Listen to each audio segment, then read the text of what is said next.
Hi students, very good morning. Today is your new topic, Economics Lesson 2, Employment in India and Tamil Nadu. This is your topic today. அதாவது India மற்றும் தமிழ்நாட்டில் என்ன வேலை வாய்ப்புகள் இருக்குது அப்படின்றத பற்றி தான் இந்த லெசனில் பார்க்க போகிறோம். What are the topic we are going to cover in this lesson is to know the employment structure in India. இந்தியாவில் வேலை வாய்ப்பு கட்டமைப்பு எப்படி இருக்குது, understand the organized and unorganized sector. அதாவது ஒழுங்கமைக்கப்பட்ட இல்லை ஒழுங்கமைக்கப்படாத துறைகளை பற்றி தெரிஞ்சுக்க போகிறோம். Understand the distinction between public sector and private sector. Public sector பொதுத்துறைனா என்ன, தனியார் துறைனா என்ன, அது ரெண்டுத்துக்கும் இடைப்பட்ட வேறுபாடு என்ன. And understand the changing employment pattern, மாறி வர வேலைவாய்ப்பு முறை என்னென்னன்றது பார்க்க போகிறோம். To appreciate the case study format, அதாவது கேஸ் ஸ்டடி, அதாவது ஒரு இடத்தோட வேலைவாய்ப்பு எப்படி இருக்குது அப்படின்றத பற்றின ஒரு ஆய்வு முறையை பற்றி பார்க்க போகிறோம். First one introduction. அதாவது இன்ட்ரடக்ஷனில் பேசிக்காக ஒரு ஹியூமன் நீட்ஸ் அப்படின்ட்டு சொன்னால் என்னன்னு தெரியும். ஃபுட், கிளாத்ஸ் அண்ட் ஷெல்டர், அதாவது உணவு, உடை, இருப்பிடம். இந்த மூணு தான் ஒவ்வொரு மனிதனோட தேவைகள், அடிப்படை தேவைகள் அப்படின்ட்டு சொல்லுவாங்க. ஆனால் அட் ப்ரெசன்ட் இப்போ இருக்கிற இந்த உலகத்தில் என்னென்னா அதில் இன்னொன்று சேர்த்துக்கலாம், எம்ப்ளாய்மெண்ட், வேலை வாய்ப்பும் அதில் சேர்க்கப்பட வேண்டிய ஒரு முக்கியமான ஒன்றா இருக்குது. ஏன்னா நம்ம வாழறதுக்கு சம்பளம், அதாவது வருவாய் ஈட்டுறதுக்கு ஒரு வேலைன்றது அவசியமாக இருக்குது.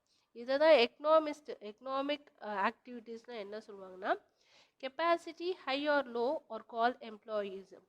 அதாவது யார் ஒருத்தவங்க மேல்நிலையில் இருந்த ஒரு ஹையர் பொசிஷனில் இருக்க ஒரு மேனேஜர் லெவலில் இருக்க ஒரு ஊழியராக இருந்தாலும் சரி, அவங்களுக்கு கீழே வேலை செய்கிறவங்களா இருந்தாலும் சரி, அவங்கள எம்ப்ளாயீஸ்ன்ட்டு சொல்லுவாங்க. People who employ these workers and pay rewards for their work are called employer. So யார் அவங்கள வேலைக்கு அமர்த்துகிறாங்களோ, நமக்கு கீழே யார் வேலையெல்லாம் செய்கிறாங்களோ, யார் ஊதியம் கொடுக்குறாங்களோ, சம்பளம் கொடுக்குறாங்களோ, அவங்கள எம்ப்ளாயர். ஸோ வேலை செய்கிறவங்கள அவங்கவுங்க பொசிஷனுக்கு ஏற்ற மாதிரி வேலைக்கு அமர்த்துறவங்கள வந்து என்னென்னா எம்ப்ளாயி சொல்லுவாங்க. வேலைக்கு அந்த அவங்க செய்கிற வேலைக்கு தகுந்த மாதிரி சம்பளம் கொடுக்குறவங்கள எம்ப்ளாயர் அப்படின்ட்டு சொல்லுவாங்க. Labor force of the economy is the number of people in the country who work and also capable of working. So உழைப்பவர்கள் அப்படின்றது நம்ம நாட்டு மக்களில் அதிக அளவில் வேலை செய்கிறவங்க தான் இருப்பாங்க. ஸோ வேலை செய்கிறவங்க இல்லைன்னா வேலை செய்ய திறன் அதிகமாக பெற்றவங்க தான் நம்ம நாட்டில் இருக்கிறவங்கள உழைப்பாளர் அப்படின்ட்டு சொல்லுவாங்க. ஸோ இந்த ஒர்க்கர்ஸை வந்து என்னென்னா 15 to 60 years இருக்கிறவங்க வரைக்கும் என்னென்னா எப்படி அவங்க ஒர்க்கிங் கம்யூனிட்டியில் இருக்கிறாங்க அப்படின்றத தான் பார்க்க போகிறோம். பிலோ 15 years, அதாவது 15 வயதுக்கு குறைந்தவர்களை வந்து நம்ம வந்து சில்ட்ரன், குழந்தைகளாக தான் கருதப்படணும் அவங்களுக்கு. ஏன்னா அதுக்கான ஆக்டே இருக்குது, அதுக்கான ஒரு சட்டமே இருக்குது. 14 வயசுக்கு உட்பட்ட குழந்தைகளுக்கு எந்த ஒரு வேலையிலையும் அமர்த்தக்கூடாதுன்றது. ஸோ அவங்களுக்கு எந்த ஒரு வேலையும் கொடுக்காம படிக்கிறது தான் அவங்களோட முழு வேலையாக இருக்கணுன்றது. அதனால் அவங்கள வந்து என்னென்னா சில்ட்ரனாக தான், குழந்தைகளாக தான் கருதணும். 60 years இருக்கிறவங்க, 60 வயதுக்கு மேற்பட்டவங்கள அவங்க வந்து என்னென்னா ஒரு வேலையை செய்யறதுக்கான உடல் ரீதியாகவோ இல்லை மன ரீதியாகவோ தகுதியானவங்கள் அல்ல. ஏன்னா அவங்களுக்கு 60 years ஆயிடுச்சு. அதனால தான் 60 yearsக்கு அப்புறம் என்னென்னா மேக்ஸிமம் கவர்மெண்ட் எம்ப்ளாயீஸாக இருந்தாலும் சரி அவங்களுக்கு ரிட்டையர்மெண்ட் கொடுத்துருவாங்க. ஏன்னா அவங்க உடல் ரீதியாக தகுதியானவங்களாக இருக்க மாட்டாங்கன்றதுக்கு. அவங்களால ஒரு வேலையை செய்யக்கூடிய முடியாத ஒரு நிலைமையில இருப்பாங்க. அதனால 60 yearsக்கு அப்புறம் அவங்களையும் ஒரு குழந்தையாக தான் ட்ரீட் பண்ணணும் அப்படின்றதுக்காக தான் அது செய்யறது. ஸோ மக்கள் தொகையில் பெரும்பகுதியான இருக்கிறவங்க என்னென்னா குழந்தைகளாகவும் இல்லை வயது முதிர்ந்தவங்களாக தான் இருக்கிறாங்க. 60 yearsக்கு மேலே இருக்காங்க, இல்லை 15 yearsக்குள்ளே இருக்காங்க. ஸோ இவங்களை எல்லாருமே அந்த ஒர்க்கர்ஸ் கம்யூனிட்டியில் சேர்த்துக்கவே முடியாது. ஸோ அப்படின்னா ஒர்க்கிங் கம்யூனிட்டின்றவங்க, உழைப்பாளர்கள்ன்ட்டு யார் இருக்காங்கன்னா நாடு முன்னேற்றத்துக்காகவும் இல்லைன்னா குறைந்த உழைப்பாளர் குழுவாக இருப்பாங்க. ஏன்னா உழைப்பே இல்லாத ஒரு பெரிய குழுக்களுக்கு ஊதியம் அளிக்கிறவங்க இல்லை உணவளித்து பராமரிக்கிறவங்களா இருப்பாங்க. இதுதான் வந்து என்னன்னா working community. Non working people force for feeding out of the small national product. So ஒன்று வேலை செய்கிறவங்க, அவங்களும் குறைந்த எண்ணிக்கையில் இருக்காங்க. இன்னொருத்தவங்க நாட்டோட முன்னேற்றத்துக்கு, அவங்க அதோட எக்கானமிக்கு டெவலப்மெண்ட்டுக்கு உழைக்கிறவங்க. இன்னொருத்தவங்க இன்னொரு கம்யூனிட்டி யாருன்னு உழைக்க மாட்டாங்க, ஒரு பெரிய அளவில் இன்னொருத்தவங்களுக்கு சாப்பாடு கொடுத்துட்டு இருக்கிற நான் ஒர்க்கர்ஸ். இதெல்லாம் வந்து உழைக்கிற வர்க்கத்தை பற்றி சொல்கிறது. எம்ப்ளாய்மெண்ட் ஸ்ட்ரக்சர் இன் இந்தியா, அதாவது இந்தியாவில் வேலைவாய்ப்பு அமைப்பை பற்றி பார்க்க போகிறோம். இந்தியாவில் வேலைவாய்ப்பு தன்மை வந்து நிறைய டைமென்ஷன்ஸில் இருக்குது, அதாவது பல பரிமாணங்களில் இருக்குது. நிறைய விதமான நிறைய வேலைகள் அப்படின்ட்டு சொல்லலாம். ஆனால் அந்த வேலைக்கு தகுதியானவங்களா நம்ம மாற்றிக்கிறது தான் அந்த வேலைக்கு நம்ம கிடைக்கும் அப்படின்றது சொல்லுவாங்க. Because it's a competitive word. போட்டி போடுற ஒரு உலகத்தில் இருக்கும். ஒரு எம்ப்ளாய்மெண்ட், ஒரு வேலைக்காக 10,000 பேர் வந்து அப்ளை பண்ணுற ஒரு இடத்துல இருக்கிறப்ப அதுக்கு தகுதியானவங்கள மாற்றக்கூடிய நிலைமையில இருக்கும். சில வருஷங்களுக்கு முன்னாடி வேலை கிடைக்கும், ஆனால் ஒரு சிலருக்கு மட்டும்தான் ஒரு வருஷத்துல சில மாதங்களுக்குள்ளேயே வேலை கிடைக்கிற ஒரு சூழ்நிலைலாம் இருந்தது. இதெல்லாம் ஒரு ஒரு 10 இயர்ஸ் பிஃபோர், இல்லை 10 to 15 இயர்ஸ் பிஃபோர்லாம் அதே மாதிரி தான் இருந்தது. வேலை கிடைக்கும், இல்லைன்னா ஒரு வருஷத்துல வேலை கிடைக்கும், இல்லை 3 to 4 monthsக்குள்ள வேலை அவங்களுக்கு கிடைக்கிறது, அந்த மாதிரி சூழ்நிலை இருந்தது. ஸோ ஆனால் இப்போ ஒரு வேலை கிடைக்கும், ஆனால் அதுக்கான சம்பளம்ன்றது கம்மின்ற ஒரு சூழ்நிலையில் தான் நம்ம வாழ்ந்துட்டுருக்கோம். And the economy is classified into 3 sectors. So பொதுவாக இந்த பொருளியல் வருவாய் ஈற்ற துறையில் 3 வகையாக படுத்துகிறாங்க. First one, economy is classified into 3 sectors அப்படின்னு சொல்லியிருக்கேன். First one primary or agriculture sector. பிரைமரினா முதன்மை துறை இல்லைன்னா விவசாயத்துறை சொல்லுவாங்க. செகண்டரி ஆர் இண்டஸ்ட்ரியல் செக்டர், இரண்டாம் துறை அல்லது தொழில்துறை. Third one territory R service sector, மூன்றாம் துறை இல்லைன்னா சேவைத்துறை அப்படின்ட்டு சொல்லுவாங்க. இதை நீங்கள் 8th படிச்சிருக்கீங்களா எனக்கு ஞாபகம் இல்லை. ஃபர்ஸ்ட் செக்டார் வந்து பிரைமரி செக்டார். நீங்கள் விவசாயம் செய்கிறது வந்து முதன்மை தொழில் சொல்லுவாங்க. ஸோ ஒரு விவசாயம் நெல் அறுவடையோ இல்லை கரும்பு அறுவடையோ செஞ்சாங்கன்னா அது வந்து பிரைமரி செக்டார். அவங்க அறுவடை செஞ்ச அந்த கரும்பை என்ன பண்ணுவாங்க, நெக்ஸ்ட்டு ஃபேக்ட்ரிக்கு சென்ட் பண்ணுவாங்க. இந்த ஃபேக்ட்ரிக்கு சென்ட் பண்ணுறத வந்து என்னென்னா செகண்டரி செக்டார், தொழில்துறை சொல்லுவாங்க. நெக்ஸ்ட்டு அந்த ஃபேக்ட்ரியிலேருந்து அந்த ப்ராடக்ட் என்ன வரும், கரும்பு சர்க்கரை இல்லை ஜாகரி, அதாவது வெல்லம், இதெல்லாம் உற்பத்தி செய்கிறது எங்கே கொண்டு போவாங்க, மார்க்கெட்டுக்கு கொண்டுட்டு போய் விற்பாங்க. அந்த விற்பனை செய்கிறது வந்து என்னென்னா சர்வீஸ் செக்டாரில் வரும். ஸோ இதுதான் வந்து sectors. Economy is classified into 3 செக்டார்ஸ்ன்றது சொல்கிறாங்க. So look at the pyramid. So அதில் எம்ப்ளாய்மெண்ட் ஸ்ட்ரக்சர்ஸை பற்றி கொடுத்துருக்காங்க. நெக்ஸ்ட் ஒன், எம்ப்ளாய்மெண்ட் ஸ்ட்ரக்சர்ஸை பற்றி பார்க்குறப்ப பொருளியல் அமைப்பில் பல துறைகளில் ஈடுபட்டு இருக்கிற ஊழியர்களோட எண்ணிக்கையை பொறுத்து தான் வேலைவாய்ப்பு வந்து அமையும். ஸோ ஒரு செக்டாரில் வந்து இவ்வளோ நிறைய எம்ப்ளாயீஸ் இருக்கிறப்ப அந்த இடத்துல வந்து எம்ப்ளாய்மெண்ட் ரேஞ்ச் என்ன இருக்கும், கம்மியாக தான் இருக்கும். வேலைவாய்ப்புன்றது குறைவாக தான் இருக்கும். ஸோ வேலைவாய்ப்பு பணி வந்து நாட்டுக்கு நாடு டிஃபர் ஆகிட்டே இருக்கும். ஒரு நாட்டில் நிறைய எம்ப்ளாய்மெண்ட் இருக்கும், இன்னொரு இடத்துக்கு, because depends upon the population, அதாவது மக்கள் தொகை எண்ணிக்கையை பொறுத்தும் வேலைவாய்ப்புகள் மாறுபடும். நமக்கு அதிகமான மக்கள் தொகை இருக்கிறதுனால வேலைவாய்ப்புன்றது இப்போதைக்கு வர வர கம்மியாகிட்டே இருக்குது. அதர் கண்ட்ரிஸை கம்பேர் பண்ணுறப்ப நம்மளுக்கு அதிகமான மக்கள் தொகை. இதுவே ஃபாரின் கண்ட்ரிஸ், USA, ஆஸ்திரேலியான்றது வந்து குறைவான மக்கள் தொகை இருக்கிறதுனால வேலைவாய்ப்பு அங்கே அதிகமாக இருக்கும். அண்ட் இந்தியா மாதிரியான வளர்கிற நாடுகளில் ஒர்க்கிங் கம்யூனிட்டி, அதாவது பெரும்பான்மையான உழைப்பாளர் குழுக்கள் வந்து என்னென்னா விவசாயத்துலேயோ குறைந்த அளவில் தான் இண்டஸ்ட்ரி அண்ட் சர்வீஸ் செக்டார்லேயும் ஈடுபட்டிருக்காங்க. அதாவது அதிக அளவு மக்கள் வந்து முதன்மை தொழிலில் தான், விவசாயத்தில் தான் ஈடுபட்டு இருக்காங்க.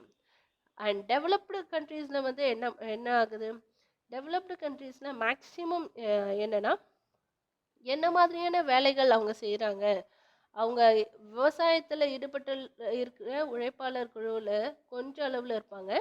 அண்ட் செகண்டரி அண்ட் தேர்டு, அதாவது தொழில் மற்றும் சேவைத்துறைகள் தான் அதிக அளவில் ஈடுபட்டவங்களாம் இருப்பாங்க டெவலப்டு கண்ட்ரீஸில்.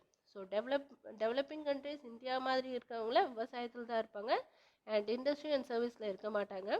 அண்ட் டெவலப்டு கண்ட்ரீஸில் விவசாயத்தில் கம்மியான தான் ஈடுபட்டு இருப்பாங்க, அண்ட் இண்டஸ்ட்ரி அண்ட் சர்வீஸ் செக்டரில் அதிக பேர் வேலை செய்கிறவங்களாம் இருப்பாங்க. இந்த மாதிரி இந்தியாவில் வளர்ச்சி கொள்கை வந்து என்னன்னா ஒரு முக்கிய கூறுகளாக வேலைவாய்ப்பில் எப்பயுமே இடம்பெற்று இருக்கும்ன்ட்டு சொல்லுவாங்க. அண்ட் தென் இதில் ஃபர்ஸ்ட் ஒன் பற்றி கொடுத்துருக்காங்க, பிரைமரி செக்டார். பிரைமரி செக்டாரில் என்னென்னலாம் வரும், and agriculture, forestry, animal husbandry, poultry, dairy farming, fishing, அதாவது விவசாயம், காடுகள், கால்நடை வளர்ப்பு, கோழி வளர்ப்பு, பால் பண்ணை, மீன் வளர்ப்பு, இதெல்லாம் பிரைமரி செக்டார்ஸில் வரும். செகண்டரி செக்டார்ஸ் அப்படின்ட்டு பார்த்தீங்கன்னா மேனுஃபேக்சரிங் அதாவது உற்பத்தி செய்கிற தொழிற்சாலைகள், இல்லை சின்ன அளவில் இல்லை பெரிய அளவு தொழிற்சாலைகள். அண்ட் தென் கன்ஸ்ட்ரக்ஷனல் ஆக்டிவிட்டீஸ், கட்டுமான தொழிற்சாலை. அண்ட் தென் டெரிட்டரி செக்டார்ஸ், அதாவது மூன்றாம் நிலை இல்லை சர்வீஸ் செக்டார்ஸில் என்னென்ன வரும்னா டிரான்ஸ்போர்ட், போக்குவரத்து, இன்சூரன்ஸ், காப்பீடு, பேங்கிங்னா வங்கி, ட்ரேட் வணிகம், அண்ட் கம்யூனிகேஷன், தொலைத்தொடர்பு துறை, ரியல் எஸ்டேட் அதாவது வீட்டுமனை விற்பனை, கவர்மெண்ட் அண்ட் நான் கவர்மெண்ட் சர்வீசஸ் அதாவது அரசு இல்லைன்னா அரசு சாரா சேவைகள், இது எல்லாமே இதில் அடங்கும். அண்ட் தென் இதுலேயும் என்ன எதை வச்சு சொல்கிறாங்கன்னா 1972 to 1973 இந்த இடைப்பட்ட இந்த ஆண்டுகளில் 1972 73 ஆண்டுகளில் தொடங்கி இந்த 10 வருஷங்களில் 10 ஆண்டுகளில் வேலைவாய்ப்பு வளர்ச்சி வந்து, அதாவது இன்பிட்வீன் அந்த ஆண்டுலேருந்து இப்போ வர வரைக்கும் 10 ஆண்டுகளில் வேலைவாய்ப்பு வளர்ச்சி சராசரி 2% அளவுக்கு தான் இன்க்ரீஸ் ஆகிருக்கு அப்படின்ட்டு சொல்கிறாங்க. அண்ட் தென் நெக்ஸ்ட் ஒன் பார்த்தீங்கன்னா வேலைவாய்ப்பு வகைகள் பற்றி பார்க்க போகிறோம். அதாவது types of employment, organised and unorganised sectors பற்றி பார்க்க போகிறோம். வேலைவாய்ப்பினோட வகைகள் அண்ட் ஒழுங்கமைக்கப்பட்ட இல்லைன்னா ஒழுங்கமைக்கப்படாத துறைகள் பற்றி பார்க்க போகிறோம். ஃபர்ஸ்ட் ஒன், பதிவு செய்யப்பட்டதுக்கப்புறம் அரசாங்க விதிகளையும் ஒழுங்குமுறைகளையும் பின்பற்றுவதோ இல்லை ஒரு ஊழியர்களையும் அந்த ஊழியர் சங்கங்களையும் கொண்ட துறைகளை வந்து என்னென்னா ஒழுங்கமைக்கப்பட்ட துறை அப்படின்ட்டு சொல்லுவாங்க. பதிவு செய்யப்பட்ட அரசாங்க விதிகளை பின்பற்றுற எல்லா ரூல்ஸ் அண்ட் ரெகுலேஷன்ஸும் ஃபாலோ பண்ணுற அப்ராப்ரியேட் அத்தாரிட்டி வாங்கின ஒரு கன்சர்னை ஒழுங்கமைக்கப்பட்ட ஆர்கனைஸ்டு செக்டார் அப்படின்ட்டு சொல்லுவாங்க. இதெல்லாம் எது அடங்கும்னா சென்ட்ரல் அண்ட் ஸ்டேட் கவர்மெண்ட்ஸ், அதாவது மத்திய மாநில அரசாங்கங்கள், அண்ட் இந்தியாவில் இருக்க banking sectors, railways and insurance and நிறைய இண்டஸ்ட்ரீஸ் எல்லாமே, அதாவது ப்ரொடக்ஷன் இண்டஸ்ட்ரீஸ், இது எல்லாமே என்னென்னா ஆர்கனைஸ்டு செக்டார்ஸில் வரும்.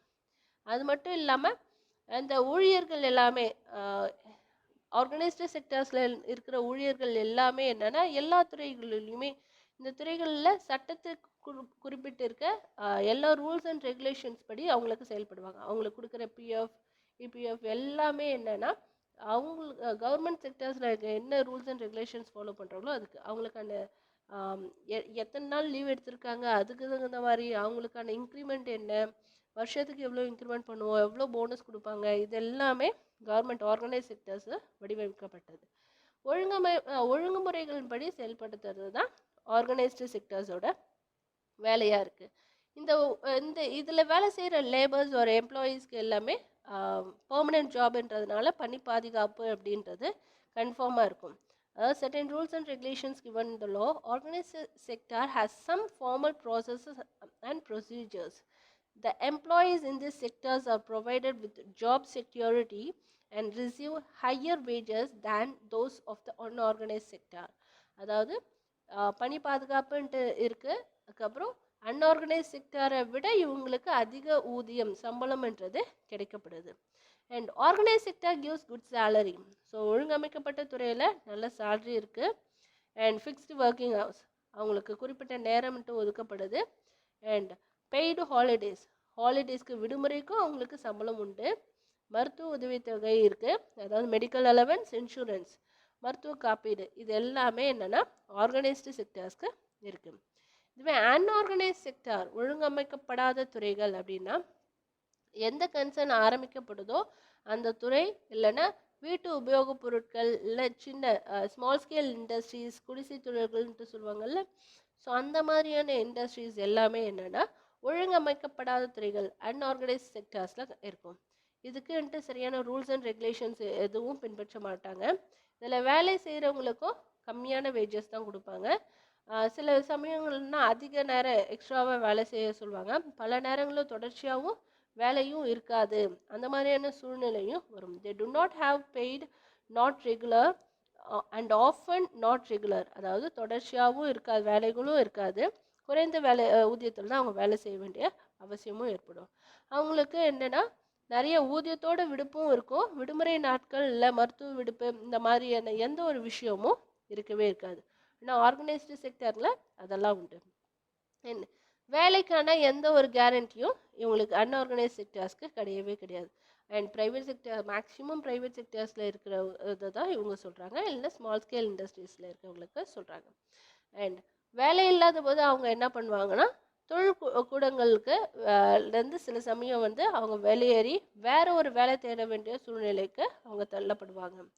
இல்லைன்னா ஸ்ட்ரீட் சைடில் வந்து ஏதாவது ஸ்மால் ஸ்கேல் இண்டஸ்ட்ரீஸ் இருக்கலாம், தெருவோடு இருக்கல விற்பனை செய்கிறவங்க, இல்லைன்னா மெக்கானிக் ஷாப் வச்சுருக்கவங்க, இந்த மாதிரி சின்ன அளவிலான தொழில் செய்கிறதுல அதிக அளவு ஈடுபட ஆரம்பிப்பாங்க. இதனால் ஏராளமான எண்ணிக்கையில் இருக்க மக்கள் வந்து இந்த துறையில் தான் உள்ளடங்கி இருக்காங்க.